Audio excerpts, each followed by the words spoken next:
CFOs and in-house accountants are leaders in the company.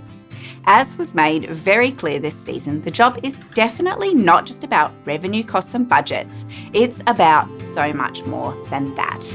It's about being that leader, managing risk and driving performance, and importantly, enjoying what you're doing. I have been totally inspired by the lessons that each guest this season has brought to light, and I'd like to share some of these with you now. In our very first episode of the season, I was amazed by the journey that led Ben Preston, now CFO of Faster Pasta, to where he is today. He had important messages to share about the grunt work that needs to be done and what makes a good CFO. Whether you're a client manager in a firm or you're a partner, there's stuff that you have to do. It's not interesting. It's not sexy. You could probably get other people to do it, but the work has to be done. Yep. And that's how this entrepreneur, business owner, CEO, he was exactly the same. There's stuff that just had to get done because that's how the business works. So it's not all glamorous, whether you're a partner in an accounting firm, law firm, you're a surgeon, CFO, CEO, there's just grunt work that has to be done, or that you want to make sure that you're keeping your hand in to make sure that when there's a fork in the road, you haven't gone too far down that path, that means that you can't turn back. Good CFO, I think, from my experience and the personalities I've worked with the CEOs I've worked with, is we have to have a very good ability to listen to all the detail, all the conversations, not just jump in with the technical solution, because as the CFOs in the business, we don't have the business experience that they've got. Listen, find out what the real issues are or what the deliverables need to be, and then you need to respond accordingly. Don't always jump in. Here's the instant answer. These guys and women don't want the quick fix. They want to be heard. Here's our strategy. How do we execute it? Don't tell me that, it's going to take 15 days because of a banking application. That's your problem. This is where we're going. How do we get there? We were very grateful to hear Leanne Allen, CFO of Commercial and General's insightful and optimistic views on the future of finance in the digital age. So I think we should embrace digital disruption. We should embrace these changes that are coming our way. I think it allows us to work smarter, not harder. Do I think that our children will be doing the same jobs that we're doing? Probably not. But there will always be a need for finance knowledge. I don't really like the word disruptors. I actually call them opportunities. Yeah, cool. And as much as they are at the forefront of how we work, you can also have a bit of fun with it. So I'm sure most of us are at home now walking around telling Google our shopping list. So that's one way of looking at it. And what was also great to hear about from Leanne is her genuine purpose, in fact, being work itself. It's to work. You love working. I love working. And contributing. I contribute, and I find I like to provide. It's a sense of duty, I suppose. Making a difference. Yeah. I know people would, hate me for saying it, but I really do love to work. Gotta be true to yourself. Yeah. Laura Taylor, Senior Accountant at SA Water, has had extensive experience living and working overseas with large global brands.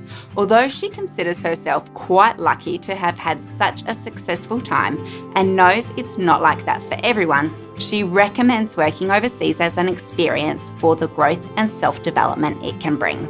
I think getting international exposure is just completely invaluable. There is nothing better than just taking a risk as well, because you never know what's going to come about either. So I did meet people over there who actually came over to the UK, and unfortunately they didn't get what they wanted. It didn't work out. And I was lucky enough for everything just falling into place. So I do feel like I was quite blessed in that on that side of things. But you just learn that, really there's nothing to stop you.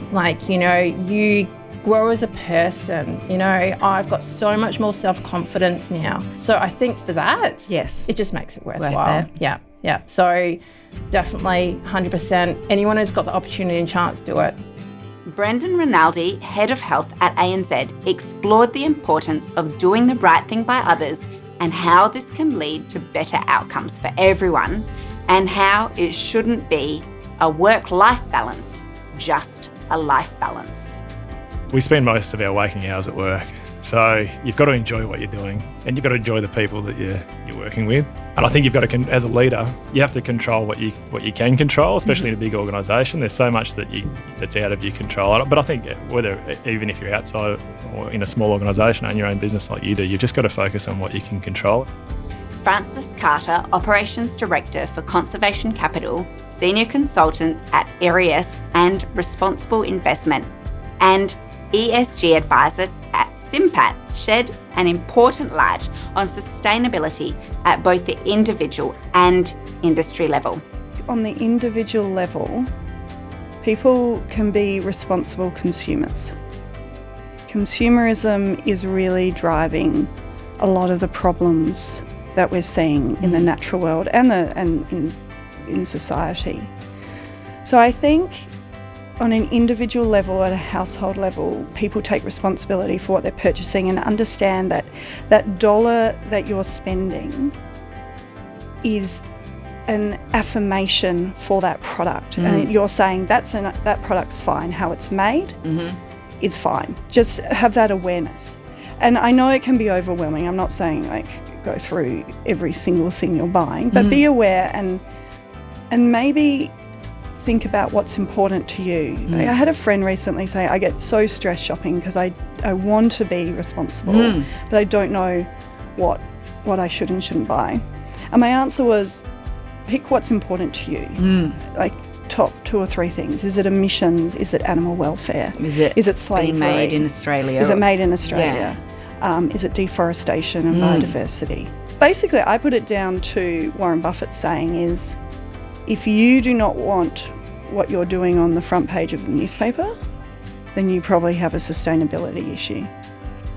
Anthony Stewart, Group CEO of Thomas Foods and previous CFO, is driven by his purpose, which I think happens to be something we should all be striving to do.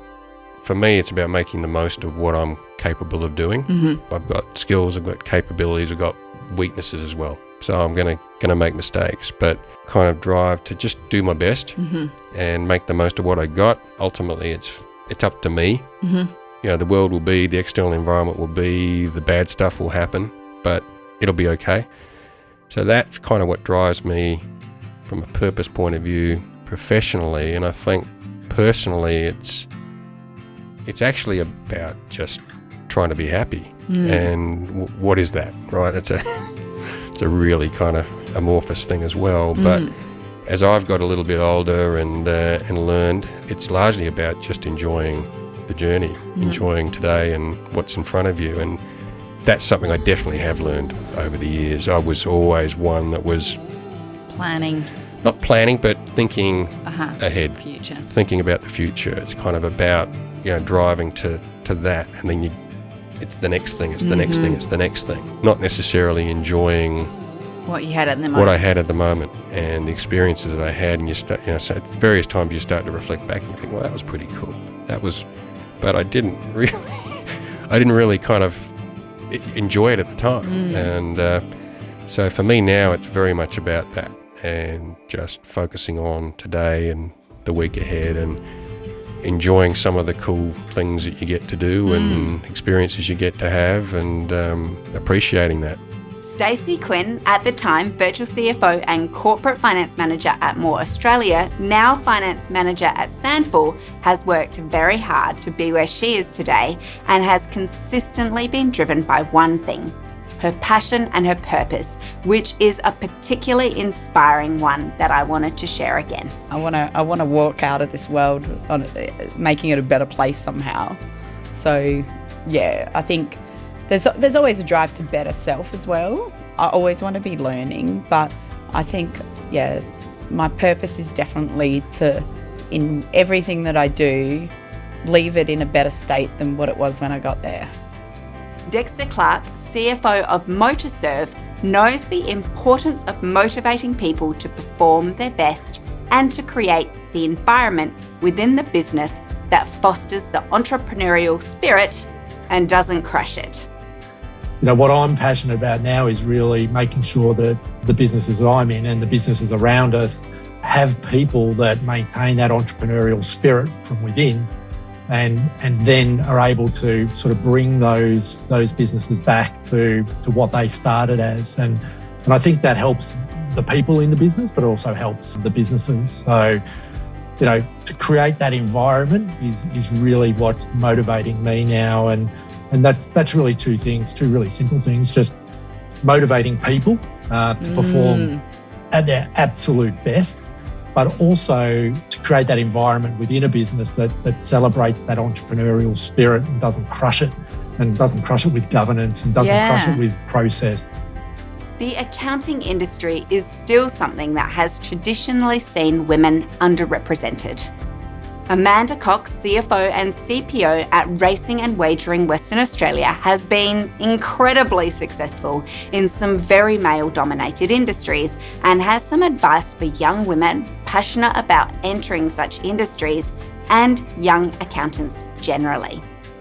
Do you know, the one thing about young women today, they feel more fearless. So I think it's a different world they're coming into, and they do have a sense of confidence. They won't be without the same imposter syndrome that, inevitably comes up. But I think back yourself in, make sure you've done your research and you're prepared, and I guess just own who you are and put it out there. So for me, I'm probably at the point now in my career where I feel like I know my self-worth more so than I probably did when I first started. So the sooner you can, I guess, arrive at that point where you know your worth and you know why you're in the room, gender then shouldn't matter. What advice do you have for young accountants generally? It's probably advice that hasn't changed for 10 years. I spoke to a young group of students about 10 years ago, and it's be prepared to put in the hard work first and then the rewards will follow. I think too many times we see young people come through and want to strive for the top, and it's great to have ambition, but you've also got to be prepared to do the hard work to get you there. And then find your sense of true north, like what are you aiming for? Set yourself some goals and then work towards it, and be really vocal about asking what you need. What's the pathway to help me get there? If you've got a good leader or manager that you work with, they'll work with you really, really well to help you develop to achieve that goal. And in most organisations, if you can't achieve your career aspirations there, as long as you're doing as much as you can in your role and pushing yourself forward, they'll actually be really supportive of helping you find your next opportunity, even if that is outside of the organisation. Sean Pearce, Associate Director at SRG Partners, explains a key skill that he, like most, needs to be successful in any role. The thing that you need to be able to develop is that ability to tell a story. And it might be you need to know what type of story to be telling. So do you need to be telling that story in the way that it's of optimism, it's where we can go, it's the new adventure we can go on? Or is it the story of caution? Is it that there's peril over the hill, we need to be cautious, we need to take our time around something? So sort of knowing how to tell that story. I think it's also shaping a story in a way that can bring people on the journey. So, we work with people either, with a high level of commercial acumen, but others maybe not. So you need to be able to find the way to tell the story that takes them on the journey so they know how they can buy into where you might be going together. It was so much fun to connect with such an amazing group of people who have such a diverse range of experience across many different organisations and industries all across the world.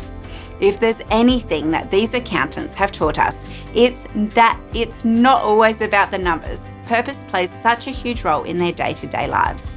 I've been so inspired by some of the stories of my guests and hope that you too have been able to take away something that has resonated with you, whether that be clarifying your purpose or inspiring you to focus more on pursuing it. Thank you to our sponsor, Chartered Accountants Australia and New Zealand, for their support, and a massive thank you to all of the guests and everyone who listened to Season 5. See you soon for Season 6. We're on a mission to find like-minded accountants from around Australia.